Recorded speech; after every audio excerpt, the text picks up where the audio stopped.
ধানের শীষে ভোট দিব বাপ বলা একটি প্রতিবেদন সামাজিক যোগাযোগ মাধ্যমে প্রকাশিত পর এবার সেই বৃদ্ধা রাহেলা খাতুনের পাশে দাঁড়িয়েছেন বিএনপির চেয়ারম্যান ও আমরা বিএনপি পরিবারের প্রধান পৃষ্ঠপোষক প্রধানমন্ত্রী তারেক রহমান।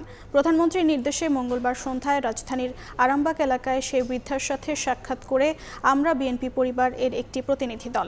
এ সময় বৃদ্ধা রাহেলা খাতুনের সঙ্গে কথা বলে তাকে আর্থিক সহায়তা এবং তারেক রহমানের সহমর্মিতার বার্তা পৌঁছে দেন আমরা বিএনপি পরিবারের উপদেষ্টা ইঞ্জিনিয়ার আশরাফ উদ্দিন বকুল সহ সংগঠনটির নেতৃবৃন্দরা। সাক্ষাৎ শেষে আশরাফ উদ্দিন বকুল বলেন, ফ্যাসিবাদী আমল থেকেই তারেক রহমান ও বিএনপি পরিবার এ ধরনের কাজে অব্যাহত ছিল। অতীত এবং বর্তমানের ধারাবাহিকতায় ভবিষ্যতেও এই কার্যক্রম চলমান থাকবে বলে জানান তিনি।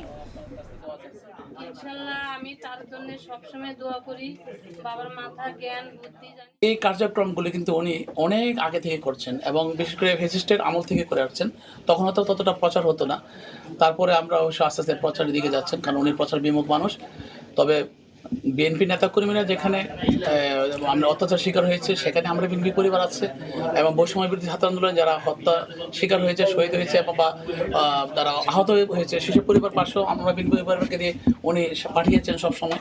তবে আমি মনে করি যে আমরা বিএনপি পরিবার অতীতে যেমন ছিল এবং ভবিষ্যতে সেভাবে কাজ করবে এবং আরও ভালোভাবে কাজ করবে।